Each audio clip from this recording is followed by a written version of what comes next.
어, 이상호 기자입니다. 정말 반갑습니다.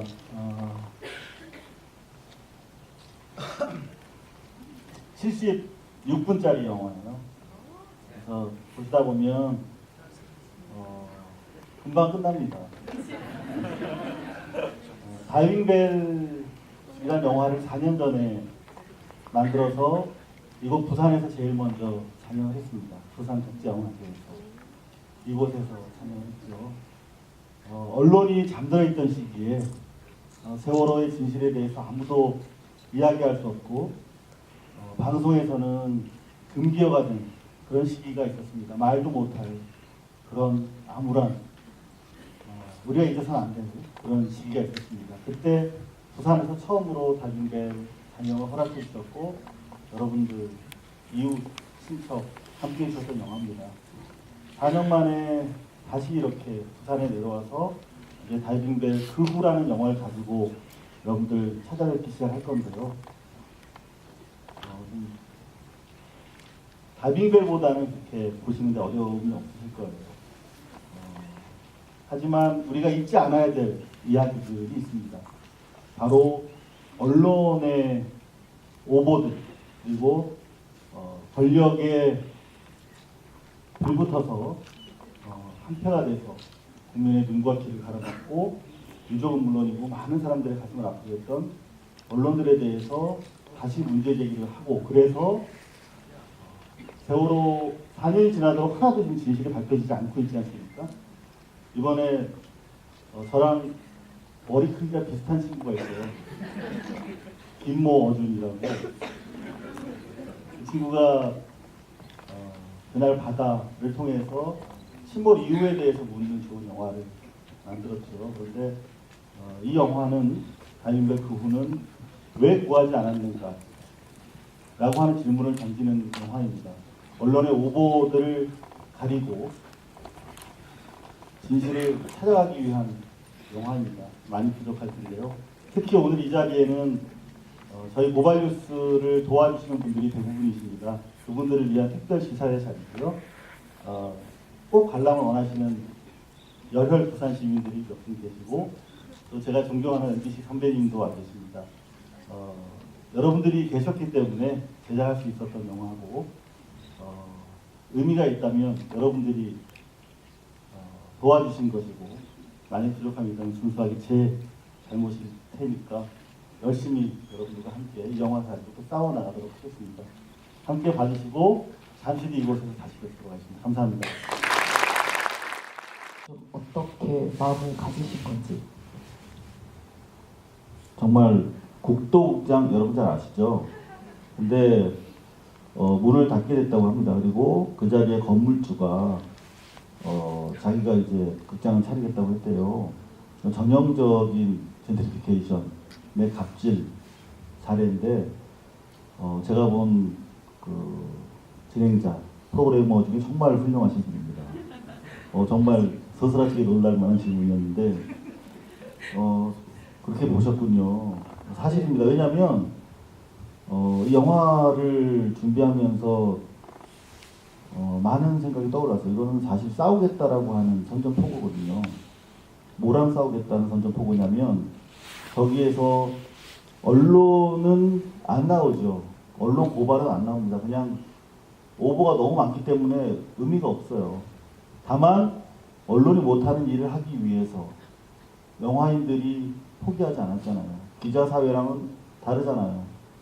보다 본질적인 알 권리보다 가장 본질적인 표현의 어떤 권리를 지키려고 하는 예술인들이 기자들보다 강하구나 그런 생각을 많이 했습니다. 이런 모습을 보여드림으로 해서 이제 오보하고 사과하지 않고 여전한 오늘도 사실 MBC에서 그 오뎅 방송 해가지고 지금 난리가 나 있지 않습니까? 그나마 사과한 MBC에서 그런 일이 일어나고 있습니다. 저는 이 영화를 통해서 싸우겠다라고 사실 선전포고를 하고 있는 것이고요. 이제 본격적으로 이 영화를 들고 그동안 하지 못했던 일들에 대해서 제기하기 위한 일종의 맞습니다. 신호탄이라고 보시면 되겠습니다. 반갑습니다. 할 얘기가 너무 많아서요. 이 자리에 오라고 할 때 별로 오고 싶지가 않았습니다.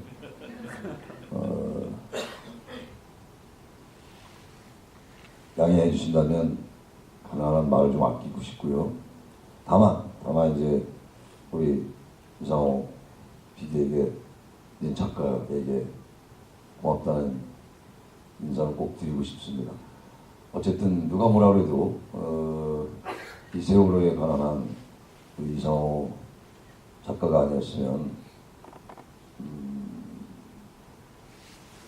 어떻게 됐을까라는 생각을 지난 3년 내내 했습니다. 오히려 저는 자꾸 이상호 기자는 저만 보면 자꾸 울려고 하는데요. 좀 그만 울었으면 좋겠고요. 이제 좀 웃으면서 이제 정말 아플 얘기도 하셨지만 앞으로 할 일이 더 많은데 우리가 건강하고 웃으면서 더 나아가야 될 것 같은데 자꾸 울어서 걱정이고 또 특히 술 먹으면 자꾸 더 울고요. 그래서 좀 걱정이 됩니다. 오늘 이 영화를 보면서 저는 굉장히 기분 좋았던 게 나레이션이 참 좋다. 그래서 어디서 많이 듣던 목소리더라고요. 그러니까 보니까 30년 넘는 전에 같이 학교 다녔던 후배더라고요. 아, 이런 또 인연이 있구나라고 생각을 이제 했는데 그만큼 어디선가 이제 이 대사에도 나오지만 이제 건강하게 열심히 살다 보면 서로 만나는 길이 얼마든지 있겠구나라는 생각을 감회 있게 소회로 한번 느껴봤는데 이 영화가 있었기 때문에 이런 영화들이 있었기 때문에 부산국제영화제도 얼굴을 내밀 수 있는 것이고 사람들에게 떳떳할 수 있는 것이었다고 생각해서 오히려 제가 감사해서 술은 제가 좀 많이 사는 편입니다. 감사해서 술을 자꾸 사고 싶은데 울어서 혼자 먹는 게 아니에요. 보면요 그 자리에 보면 뭐 몇 사람이 동시에 울고 그래서 좀 짜증도 납니다. 그래서 그만 좀 우시고 그만 좀 나약해지시고 더 건강하게 이런 작품들을 많이 만들어 주셨으면 하는 바람을 꼭 얘기하고 싶었습니다.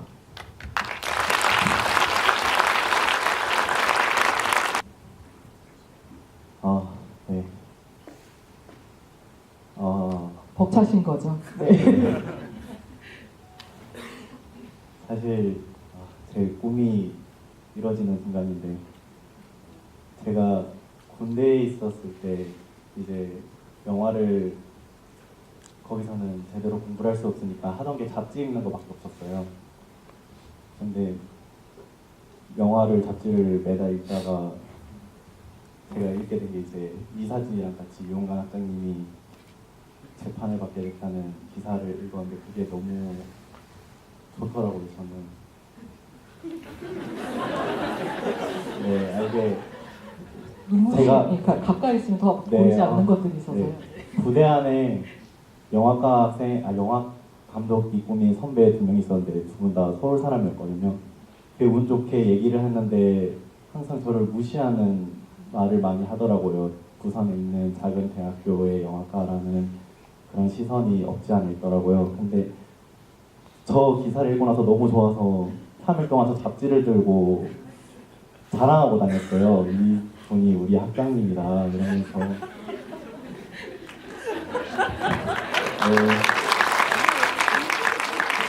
애들은 딱 그 사진만 보니까 뭐 범죄자가 뭐 그런 얘기를 하긴 했는데 그걸 이제 다 설명해줬어요. 다이빙벨 사건에 대한 것도 다 설명하고 그러고 진짜 한 3일 동안 다니는 게 너무 좋아서 사실 그때 이제 목표를 세웠던 게 있었는데 이용관 학장님한테 당당한 게 앞에 나가서 감사하다는 말을 전해야겠다라는 그 기회를 반드시 나는 잡겠다라고 했는데 사실은 위치는 반대였어요. 이용관 학장님이 관객석에 있고 제가 성공한 감독이 돼서 저 앞에서 그런 말을 하는 게 사실은 꿈이었는데 그 입장이 반대긴 한데 진짜 이 말을 너무 전하고 싶었습니다. 저는 아직 학교를 위해서 해드린 게 아무것도 없는데 저를 너무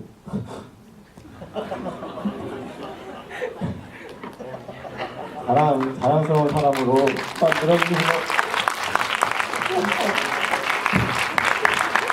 끝나신 거예요? 우리 학생인 거예요? 반갑습니다. 내가 지금 취침해서 그런데 굉장히 반가운데 여러 어르신들 계신 데서 좀 잔소리 한마디만 할게요. 제발 울지 좀 마세요. 저는 교수 34년 하는 그 이전에 평론가로서 우는 연기 잘못하는 사람이 제일 싫고요. 특히 이렇게 감상적인 사람들이 다큐멘터리 만들면 좀 짜증이 납니다. 정말. 그러니까 좀 상대방을 보는 사람을 울려야 되는데 본인이 울고 있으면 어떡하 이 걱정이 참 많이 되니까 제발 제가 객석에 있다네 우리 감독이 돼가지고 객석에서 포옹하러 나올 테니까 그때만 우세요. 그러니까 저를 울려주시죠. 고맙습니다. 세월호 친구들이랑 저랑 동갑이에요. 동갑 친구들이고 저도 그때 일주일 뒤면은 그 배를 타고 후쿠오카로 수학여행을 떠나는 그런 예정이 있었거든요. 그런데 언론을 약간 그때 그 전부터는 좀 무지했었어요. 솔직히 말해서 그냥 뭐 TV에 나온 게 진짜인 줄 알고 그렇게 살아왔었는데 저 때 이후로 좀 진짜 뉴스를 보고 많이 울었던 건 처음이었던 것 같아요. 그때 정말 그래서 그때 뉴스를 보고 좀 많이 충격을 많이 받아서 그때 이후로 좀 언론에 대해서 조금 기피를 하고 언론은 좀 안 믿게 되었거든요. 그래서 뉴스도 요즘 잘 안 보고 솔직히 말해서 그래서 그렇게 됐는데 진짜 정권이 이번에 촛불 집회로 이제 많이 바뀌었잖아요. 한번 크게 바뀌었잖아요. 그래서 실질적으로 정말 언론에서 바뀐 점들이 많은지가 계속 궁금합니다.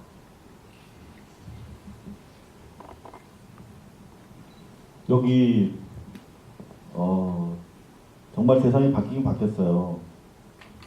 영화제도 아닌데 대형 극장에서 이렇게 상영도 해주고 그리고 지금 부산 MBC 사장님도 늘 오셔서 위에서 관람을 해주고 계시고 정말 많이 바뀌었지요. 하지만 본질적으로 거대 언론들이 가지고 있는 속성이라는 게 대단히 기회주의적입니다. 그리고 자신들이 선민의식이 있기 때문에 어떤 우리가 생각하는 것만큼 아까 우리 이사장님과 저는 약간 다른 생각을 가지고 있는데요. 기자는 많이 울어야 된다고 생각해요. 왜냐하면 기사는 냉철하게 써야겠지만 울지 않으면 보이지 않는 것들이 있어요. 눈물 젖지 않으면 눈에 다가오지 않는 현실들이 너무 많습니다. 그것에 가지지가 않아요. 그러니까 세월호와 관련해서 왜 이게 중요하냐면 국가 기능이 정지됐던 사건이거든요. 우리가 세금 내고 군대 가고 하는 것들이 내가 위기 상황에서 내가 보호받기 위한 것인데 304명이 죽도록 방치했다는 것 그리고 진실을 원하는 사람들, 유가족을 포함한 모든 사람들을 압제했다는 것 여기 증거가 있지 않습니까? 그런데 그렇다면 지금 우리가 4년 전에 대해서 얼마나 알고 있는가 일부 언론만 사과를 했지 전혀 사과하지 않고 있어요. 그 부분에 있어서는 지금부터 있는 것도 보도가 제대로 될 것 같지 않은 게 당장 지금 세월호가 이제 직립하고 있거든요. 내일이면 직립이 되고 그럼 본격적으로 조사가 이루어질 텐데 사실상 언론에 큰 관심이 없습니다. 언론은 아까 말씀드린 것처럼 기회주의적인 속성이 있기 때문에 광고를 팔아야 되잖아요. 그렇기 때문에 여러분들이 관심이 없는 것처럼 보이면 안 해요. 자기들이 관심 있는 보도를 합니다. 근데 우리는 일상적으로 살기 때문에 항상 세월호만 생각할 수 없잖아요. 그러면 세월호에 대해서 자신들이 4년 전에 하지 못한 것에 대해서 시작을 해야 되는데 아직 안 하고 있는 것이죠. 그날 바다 대단히 가공한 질문을 던졌잖아요. 저보다 얼굴 큰 음모론자 김어준 씨가. 근데 그 질문에 대해서 답해줘야 되는 거예요. 그게 사실이든 아니든. 근데 전혀 대응하지 않고 있잖아요. 모든 언론들조차 싸움을 안 걸잖아요. 왜냐하면 자신들이 가지고 있는 가설이 없으니까. 마찬가지죠. 구하지 않았는데 구하지 않은 사람이 구하지 않은 이유에 대해서 책임을 물은 적이 있습니까? 지금 없잖아요. 처음부터 시작하자는 이야기를 하지 않는 언론, 아직도 눈물 젖은 눈으로 세월호를 보지 않는 언론은 저는 반성하지 않고 앞으로도 개전에 정이 없다 이렇게 생각을 합니다. 네, 또 나가죠. 여기 모자 쓰신 분. 네.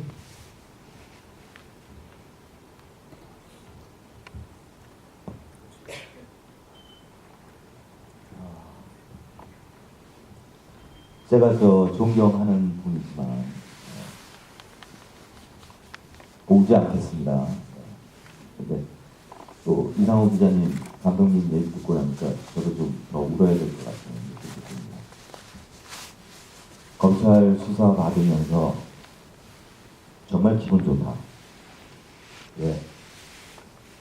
검찰에서 나의 무죄를, 횡령 혐의가 없음을 밝혀주었기 때문에 이런 한 장 내 주머니에 넣지 않았다는 것, 내 스스로 밝히지 않아도 검찰에서 밝혀주었기 때문에 내가 당당할 수 있다라고 얘기하셨던 제가 존경하는 아직 안 옵니다. 아직 안 옵니다. 저의 은사님 존경하지만 방금 말씀 들은 것처럼 이상호 감독님께서 얘기했던 눈물이 있어요. 흔히들 알고 있다시피 미치지 않으면 미치지 못한다라는 얘기를, 우리가 미치지 않는다면 침몰하려고 하는 그 진실에 우리가 다가가지 못할 거라고 생각이 듭니다. 1분이라는 시간이 잠시 전이지만 찰나와 순간이 다르듯이, 거리감이 있듯이 1분 전이 꽤나 긴 시간이라고 저는 알고 있습니다. 그렇다면 지나온 4년은 얼마나 더 긴 시간일지 여러분들이 더 잘 아실 겁니다. 그 시간 동안 그래도 버텨왔고 지켜왔기 때문에, 그 눈물들이 있었기 때문에 정말 그 진실들이 하나하나 떠오르고 있지 않나, 우리가 인양을 해오지 않나 생각을 합니다. 아까 영상에서 이상호 기자님하고 이용만 위원장님 인사 나눌 때 건강하십시다라는 얘기, 정말 건강하십시오. 우리도 건강해야 되고요. 그래야지 진실을 꼭 밝힐 수 있을 거라고 생각되고요. 개인적으로는 503번 그 여인에게 정말 고맙다는 인사를 하고 싶습니다. 그 여인이 버티지 않고 바로 내려갔다면 아마 진실에 도달하는데 중요한 역할을 못하지 않았을까라는 생각 때문에 개인적으로는 나오면 같이 살아볼까라는 생각도 한번 했었었는데 그건 뭐 과대망상이고요. 아무튼 다시 부탁드리겠습니다. 건강하십시오. 고맙습니다.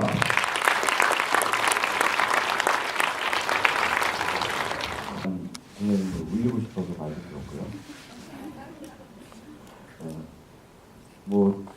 저는 이제 지금 질의하러 오신 이용만 조직위원장님과 이상호 기자님, 감독님과는 친분이 정말 오래된 사이기도 하고 오늘은 관객으로 왔지만 이 얘기를 꼭 드리고 싶었어요. 제가 엊그제 이제 전주에서 올라오면서 전주에서 며칠 동안의 시간을 갖고 지난 4년의 시간을 사실 되돌아보는 기회가 됐거든요. 좀 장관설이긴 하겠지만 제가 2014년에 사실 부산으로, 서울에서 있다가 부산으로 내려왔잖아요. 그리고 출장길에 부산 김해공항에서 세월호 사고를 3사의 소식을 접하고 서울에서 일을 마친 연후에 당연히 애들이 구해졌겠지 생각을 하고 하루 일정을 마치고 다시 부산으로 내려왔는데, 여러분도 다 기억하시는 4월 16일부터 그 악몽 같았던 그 시간들을 다 함께 했지 않습니까? 그리고 오늘 이 자리에 달빛배기에 달빛배기까지 오게 됐는데, 그 과정 동안에 그 힘든 기억들과 저희들이 공유했던 그 수많은 시간들이 어떻게 영화 한두 편에게 다 고스란히 담길 수가 없는 거고, 또 그런 그 담길 수 없는 이야기들이 아까 이용관 조직위원장님의 제자인 저런 학생들의 그 이야기를 통해서 앞으로도 계속 좀 전해질 거라고 생각이 들거든요. 저는 2014년 그 세월호 사고 이후에 제 정체를 밝혀야 되잖아요. 네, 영화진흥위원회 직원이고요. 영화진흥위원회 기획팀장으로 근무를 하고 있던 시기입니다. 전 국민적인 당연히 슬픔과 그 비통함에 젖어 있던 시기였기 때문에 저도 마찬가지로 그 세월호의 진실을 알리기 위해서 SNS로 영화진흥위원회 직원 신분임에도 불구하고 세월호의 진실을 알리기 위한 포스팅을 계속하고 정부를 비판하고 이런 작업들을 하던 와중에 오늘 다이빙벨 그 외에도 나오는 2014년 10월 부산국제영화제 개막식에도 참여를 하고 그때 위원장님께도 인사를 드리고, 근데 그 직후에 저에게 일어나는 많은 일들이 도대체 이게 왜 일어나고 있을까 싶을 정도로 제가 감당할 수 없는 일들이 많이 일어났거든요. 저도 이제 박근혜 대통령의 탄핵 이후에 제게 일어났던 일들이 과연 어떤 일들이었는지 알게 됐겠지만, 저도 사찰인지는 모르겠습니다만은 털리고 신상이 털리고 징계를 먹고 그런 과정을 겪다 보니까 저도 이렇게 어떤 진실이라는 것과 대면하지 않고서는 앞으로 한 발짝도 벗어날 수 없겠다라는 개인적인 어떤 그 참회의 시간과 또 결심의 시간을 갖게 됐거든요. 그리고 저는 2014년을 지나서 15년에 부산국제영화제 당시에 내려온, 그다음에 이 영화에도 나오는 박서경이라는 감독과 함께 제 그 부산의 자취방에서 둘이서 술을 먹으면서 이용관 선생님에 대한 얘기를 나누고 눈물이 많은 40대 아저씨 둘이 제 방에서 눈물을 흘리면서 이야기를 나누다가 그 친구의 제안으로 제가 하지 말아야 될 일인지 모르겠으나 큰 일을 하나 저지르기로 했던 거죠. 그리고 그때로 2년 뒤인 지금 5월 현재 지금 이 시간에 제가 어저께까지 집일을 마치고 전주에서 내려왔는데, 제가 그 사이에 있었던 일이 저는 감독이 되기로 했고, 이용관 교수님을 포함한 우리 세월호의 자장 안에 있는 이 모든 그 아픔의 기억들을 저도 같이 겪었기 때문에 그 겪은 그 순간들을 어떻게 보면 같이 공유하고, 저는 저 나름대로 이용관 선생님, 이상호 감독님, 그리고 다이빙벨과 다이빙벨 그 후를 제작하기까지 그 수많은 시간들을 함께 했던 분들과 어떻게 보면 동참하고 싶은 생각도 있고 같이 나누고 싶었던 기억들 때문에 그 사이에 감독이 돼서, 그리고 이번 전주영화제를 마치고 이렇게 내려왔습니다. 그 집일을 하는 와중에 저는 마찬가지로 무대에서 관객들한테 이런저런 얘기를 나눴지만, 여기는 그 시기를 통과했던 시기를 함께 했기 때문에 제가 앞에 계신 이용관 조직위원장님, 존경하는 우리 이상호 기자 감독님, 그리고 뒷자리에 계시는 제작자님, 변호사님 포함해서 여러분들께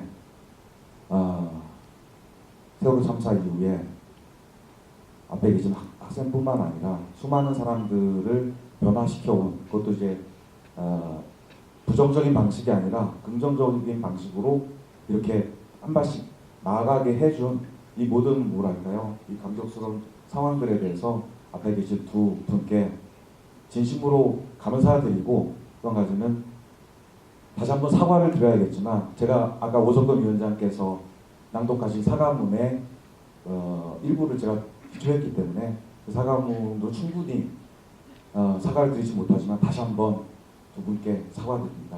예, 감사합니다.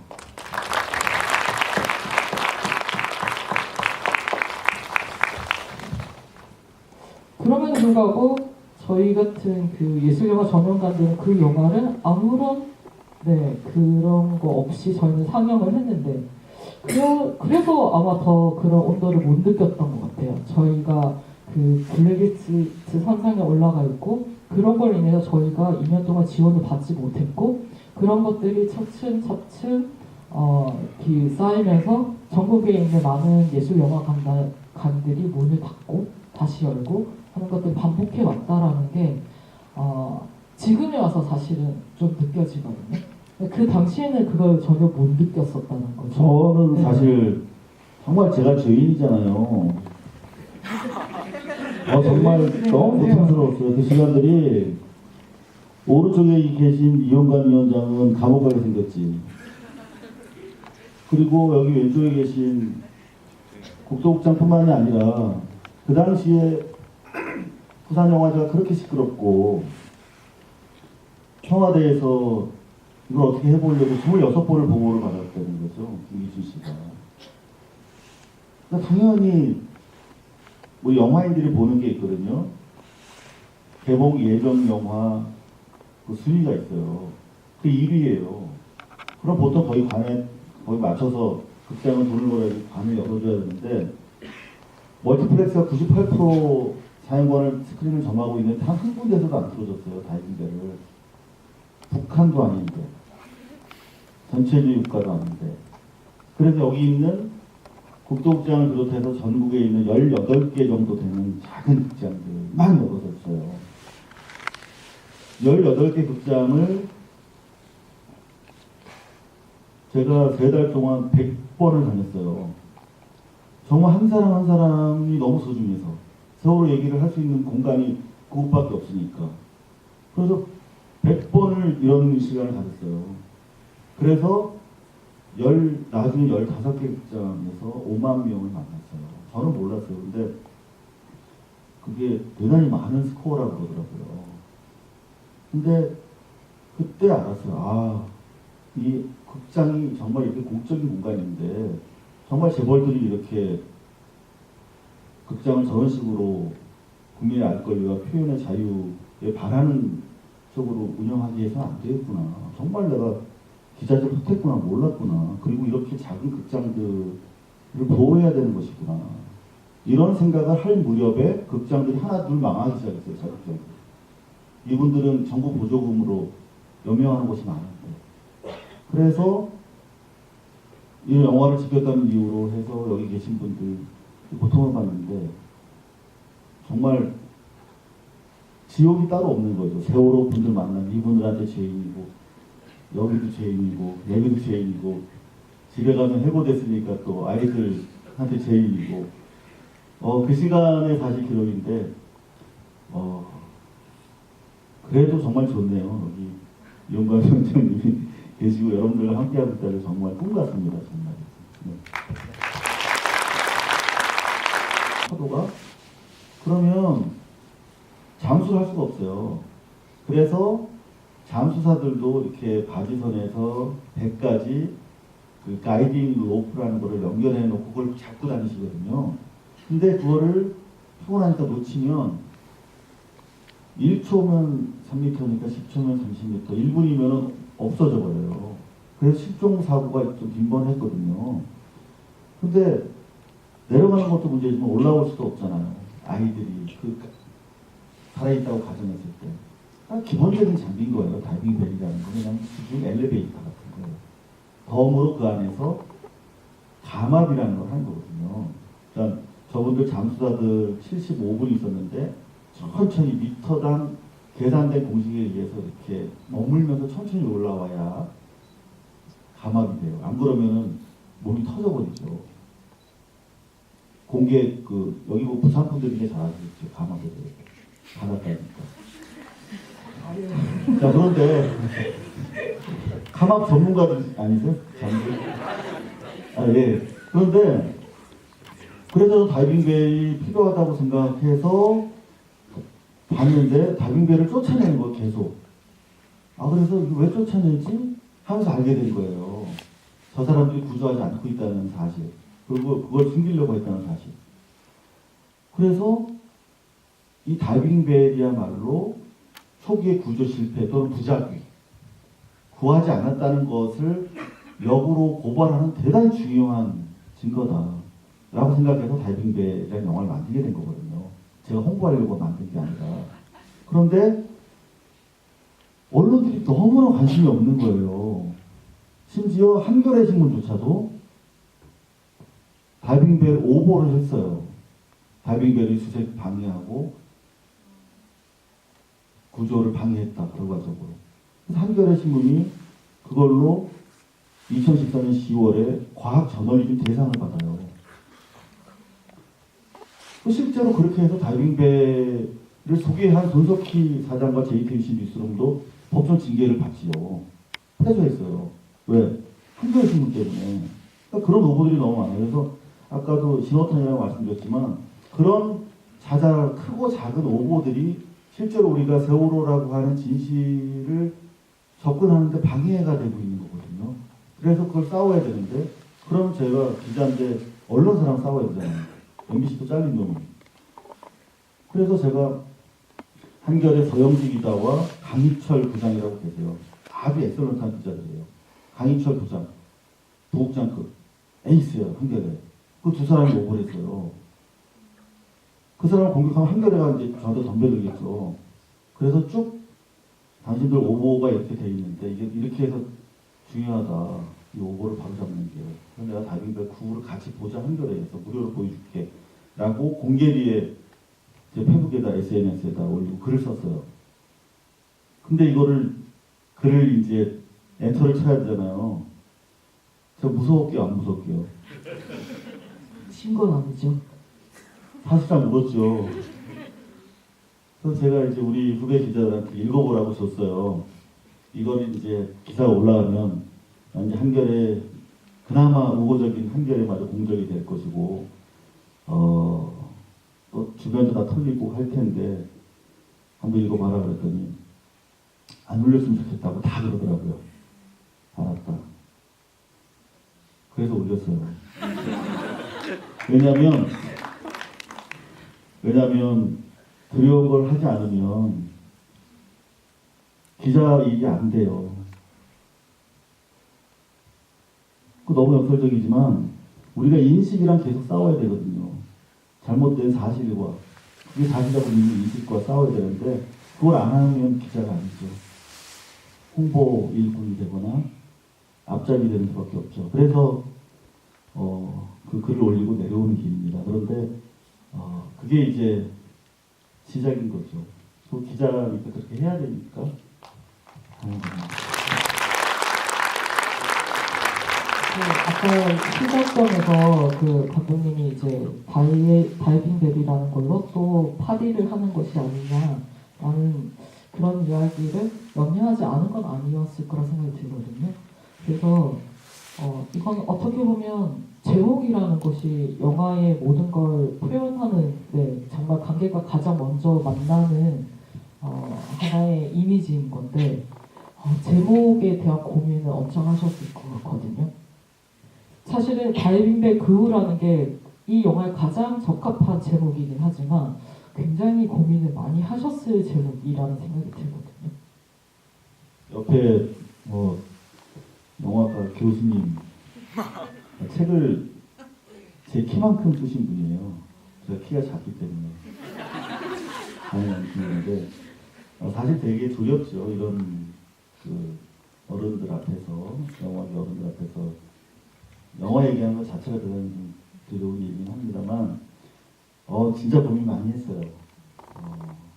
영화가 아무래도 다큐다 보니까 좀 소구력도 그 영화에 비해서 떨어지고 많은 분들이 보게 하기 위해서 좀 이렇게 이상한 제목을 달아야 될 텐데 고민 많이 했죠. 그래서 이 제목은 아예 없었어요, 거기에. 그런데 영화를 마무리하고 준비하면서 알게 됐죠. 이건 결국은 왜 구조하지 않았는지에 대한 싸움이다.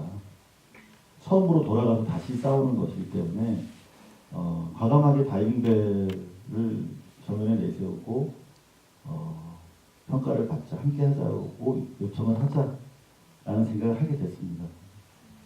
혹시 이재용 말고 다른 제목이 존재했었나요? 한 200가지 정도 있었습니다. 네, 영문 제목이 참고로 네. The Film Never Dies고요. 아, Never Die. 그래서 영화는 죽지 않는다로 영문 제목은 지어져 있습니다. 그대로 개봉했어도 괜찮은 제목일 것 같긴 한데. 바꿀 수 있습니다. 아직 시간이. 네, 오늘 시사니까요. 그치? 네, 그럼 또 질문 받아볼 건데요. 그리고 제가 이성호 감독님을 알게 된 건 지난번에 김광석 영화를 보고 알게 되고 또 고발뉴스 회원도 되고 그래서 저는 고발뉴스 회원이 되었다는데 상당히 좀 자랑스럽습니다. 그런데 저는 이제 다이빙벨 그 후 이 영화를 다 못 봤기 때문에 제가 그 질문은 좀 못하겠고 지난번에 김광석 살해 업무 또는 김서연 딸 살해 업무 또 김광석 청법 이래가지고 김광복 김광석 형님하고 그 부분이 지금 역전이 된 것 같아요. 서해순 씨죠. 그래서 서해순 씨가 형사 고소하고 이런 부분이 있었던데 그 부분이 어떻게 되고 있는지 그게 좀 궁금해서 제가 질문했습니다. 감사합니다. 아, 그러면 그 질문과 같이 지금 혹시 또 준비하고 있으신 작품 여기 영화 끝에도 잠깐 나오긴 했지만 그거 같이 어우러서 말씀해 주시면 좋을 것 같아요. 김광석 관련해서는 사실 소송을 저희가 제기를 하고 있었습니다. 그리고 사실상 소송이 들어오면 좋겠다라고 하는 입장을 가지고 있었어요. 왜냐하면 진실에 더 접근할 수 있는 그런 저희가 아직 보지 못한 자료들이 있기 때문에. 근데 여기 지금 저희 변호사님 와 계시거든요. 잠깐 일어나 주실래요? 고발뉴스 처음부터 지금까지 자원봉사로 90번을 싸워서 읽어주신 분입니다. 전두환 얼마 전에 긴급 질문도 끝났고요. 또 이미숙 씨 장자연 사망과 관련해서 이미숙 씨가 책임져야 될 부분이 있다라는 사실 잘 모르시죠? 라고 보도했다고 소송 걸렸어요. 10억. 그것을 이겨주시고 이번에 김광석 관련해서 서해순 씨로부터 민형사, 언론중재, 가처분 가능한 모든 소송을 다 당했어요. 근데 저희가 130여 건 이상 되는 소송을 해왔는데 이번은 사실 좀 가끔했습니다. 그래서 저희가 지능범죄수사대라는 곳에 6차례 소환돼서 12시간씩 받았어요. 근데 항상 제 옆자리를 지켜주셨던 분이고 누구보다도 우리 보도의 정당성 그리고 승소에 대한 자신감을 가지고 계시죠?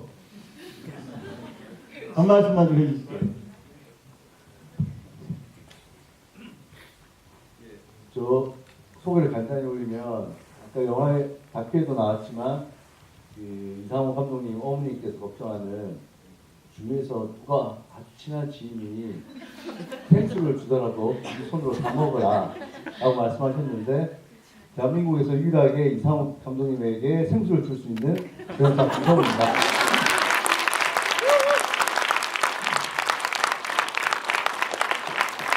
이렇게 귀한 무대에서 제가 이렇게 인사드리는 거 영광스럽게 생각하고 아까 좋은 질문을 해주셨는데 짧게 답변을 드리면 지금 역전이라는 표현은 이제 일반적인 시각에서 볼 수 있는 거고 지금 계속 ING 진행 중인데 오히려 서해순 씨가 먼저 처음에 저희들 상대 영화 김광석을 상영하지 못하도록 상영 금지를 가처분 신청했었는데 저희가 1심에서 그 기각, 그러니까 저희가 승소를 했죠. 승소를 했고 지금은 그 서해순 씨 측에서 항고를 해서 저희가 지금 2심 진행 중입니다. 그 결과가 아마 빠르면 5월 말이나 6월 달 나올 것 같은데 저희는 크게 결과 나쁘지 않을 거라고 역시 기대하고 있습니다. 그리고 형사 관련해서는 저쪽에서 또 오히려 증거 불충분, 죄가 없다가 아니고 증거가 불충분해서 혐의가 없다. 이건 법률적인 용어인데 정확히 그렇게 언론에 보도가 될 수 없고, 이제 그거와 그 결과가 나오는 동시에 이제 또 서해순씨 측에서 이제 정통법상 명예훼손 이런 걸로 죄를 다시 역으로 고소를 한 거죠. 그래서 방금 감독님 말씀하신 것처럼 아주 서울지방경찰청 지능범죄수사대라는 곳은 아주 그 유능한 그 수사관들이 모이는 곳이고, 그곳에 가서 한 6일 동안 각 매일 한 12시간씩 빡시게 조사를 받았습니다. 이제 조사는 끝난 상태고, 이제 거기에 따라서 이제 검찰, 경찰에서 혐의가 있는지 없는지 아직 뭐 판단은 아직 완료된 건 아니고, 그것도 아마 어떤 형태로든 결과가 나오지 않을까. 그것도 빠르면 5월 말이나 6월 초 정도에 나올 것 같고, 저희는 나름 조사를 잘 받았다고 생각하니까 크게 나쁘지 않은 결과가 나오지 않을까 생각하고 있습니다. 예, 이상입니다. 사실 저희처럼 영세한 작은 대한 미디어 그 탐사를 주로 하는 언론사 입장에서는 제일 두려운 게 사실 소송이거든요. 일단 업무가 불가능하고 변호사 비용이 너무나 크기 때문에. 근데 제가 MBC에 있을 때 한 90건 정도 소송을 당했었는데, 나오고 나서 한 40건을 김 변호사랑 같이 했습니다. 정말 저한테는 의지가 되는, 뭐를 준다고 해도 다 받아먹을 그런 고마운 친구고요. 또 동시에 아까도 말씀하셨습니다만 두려움이 있죠. 하지만 저희 고발뉴스 후원회원님들이 사실 저한테는 MBC거든요. 정말 든든한 버팀목들이시고, 그래서 여러분들이 계시기 때문에 비록 소송이 진다 하더라도 저희는 국민 알 권리를 위해서 계속 갈 것이고, 하지만 저희는 130여 번 소송 중에서 딱 한 번 져봤어요. 삼성 엑스파일 당시에. 그 소송에 대해서 다시 저희가 뒤집을 걸 준비를 하고 있습니다. 빈틈없이 철저하게 준비를 할 것이고요. 마지막 예고편이 나갔죠. 대통령 7시간. 저희가 돈이 없어서 광고할 길이 달리 없습니다. 그래서 영화 끄트머리에다가 지워놨어요. 다큐멘터리 사상 거의 유례가 없는 예고편이 아닌가 싶은데, 대통령 7시간은 조금 이제 우리가 눈물이 털고 블랙 코미디로, 저희가 5년 전부터 최순실을 계속 쫓아왔거든요. 그때 정말 좌충우돌 하기도 하고, 정말 최순실이 정말 박근혜 지배하고 있으니까 빨리 보도를 해야 된다고 제가 언론사를 많이 쫓아다녔어요. 그런 답답한 내용들, 저희 고발뉴스를 통해서 우리들만 알고 있었던 이야기들, 그런 것들 재미있게 저희가 준비를 하고 있습니다. 우리 고발뉴스 후원회원님들 그때도 제일 먼저 모시도록 하겠습니다.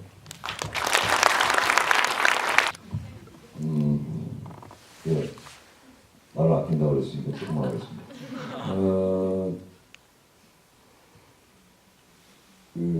아까 우리 작가님께서, 감독님께서 본인의 다이빙벨 1편에 대한 자평을 하셨는데, 정확히 알고 있었구나.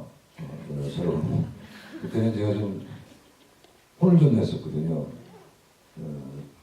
초원 편집이 너무 이렇게 그래서 그런데 지금 생각해 보니까 역시 우리 그때 이미 그런 부분에 통했었구나라는 걸 다시 한번 느꼈습니다. 그리고 예고편 말씀하셨는데, 또 하나가 이제 마지막 장면, 실제로는 우리 김희석 교수나 마찬가지여서, 사실 저희는 저 개인적으로 이렇습니다. 말을 아끼게 된 이유는 아직도 정말 끝나지 않았습니다. 아까 우리 작가님이 얘기했듯이 갈 길이 멀고,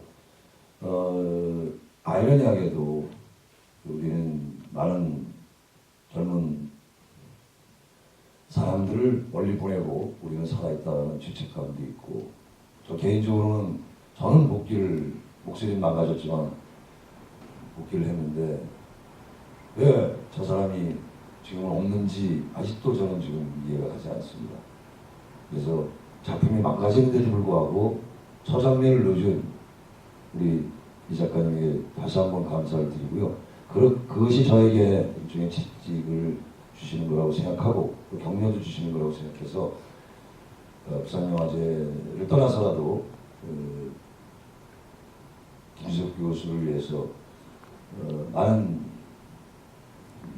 할 일이 많을 것 같고, 다음 주가 사실은 일주기입니다. 그래서 저희들이 모여서 기념사업회를 만듭니다. 그래서 혹시 관심 있으신 분은 저희는 작가님보다는 좀 형편이 좀 괜찮기 때문에 그런 걸 다른 걸 원하는 게 아니라 이제 그런 마음에 그걸 주시면 저희들이 세월호와 함께 김지석 교수를 위해서라도 끝까지 나아가도록 노력을 하겠습니다. 다시 한번 저는 좀 다시 말씀드리지만 저 평론가적인 입장입니다. 저게 감상적인 편집을 별로 좋아하지 않습니다. 그러나 저게 인간인지라 솔직히 고맙습니다. 다시 한번 감사드립니다. 고맙습니다.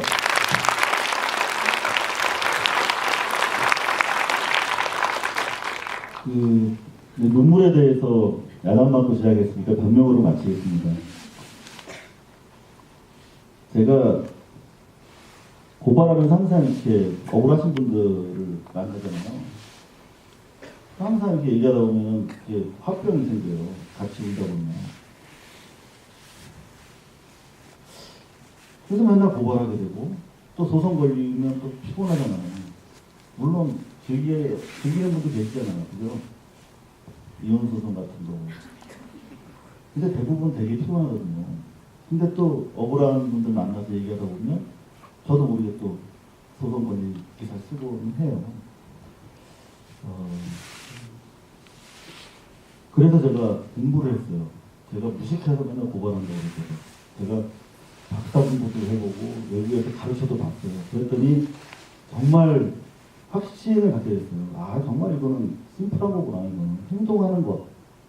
지식이 중요한 것이 아니라 아는 만큼 행동하는 것이 정말 중요한 거구나. 그 물에 빠진 아이를 구하는 것. 아무것도 묻지 않고 다친 사람을 구해주는 것. 치료해주는 것. 그게 정말 사회에서 가장 필요한 일이라는 것을 이제 정말 알게 된 것 같아요. 그래서 그 행동하는 것. 우리가 구하지 못할 때, 몸이 구하지 못할 때 마음이 움직이는 게 눈물이거든요. 그래서 저는 계속 혼나더라도 당분간은 더 울어야 될 일이 많은 것 같고, 그리고 특히 아픈 걸로도 많이 울었지만 제가 우리 김지석 선생님 여기서 우리가 장례를 했던 것 같아요. 이 자리에서. 그리고 이용관 선생님 같이 저는 이렇게 악다운이 쓰고 소리도 치고 그렇게 싸우지만 이분들은 정말 아름다운 모습으로 그 자리에 서 계신 그 모습으로 싸우셨거든요. 정말 얼마나 반가운지 모릅니다. 모두가 변절하고 오히려 반대로 우물 안에다 돌을 던지던 시대에 자기의 길을 지켜주신 그런 영화인들이 계셨고, 특히 그 중심에 이용관 위원장님 계셨습니다. 그래서 부끄럽지만 그래도 우리 암울한 시대에 그래도 사람이 있었다. 다이버 이종희 씨가 있었고 영화인 이용관이 있었다. 그래서 우리의 4년, 지난 9년은 그런 대로 견딜만 했다라고 생각합니다. 그런 의미에서 이 영화 많은 분들이 보시고 제가 다시 더 열심히 싸울 수 있는 힘을 좀 같이 모아주셨으면 감사하겠습니다. 감사합니다. 세월호 관련한 여러 영화들의 GV를 할 때 유가족 분들이 가장 많이 하시는 이야기가 잊지 말아달라는 것이거든요.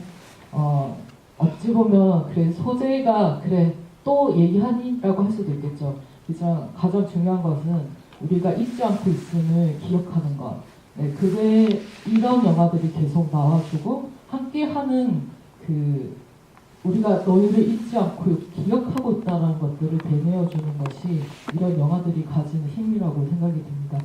그래서 여러분도 이런 마음, 그 우리가 뭐 기자님처럼 이렇게 막 현장에 가서 막 파헤치고 이렇게 하지 못하는 것에 대해서 난 도움을 주지 못하고 있는 건가 하실 수도 있겠지만 기억하고 있는 것, 잊지 않으려고 노력하는 것, 그것만으로도 여러분들 함께하고 계시니까요.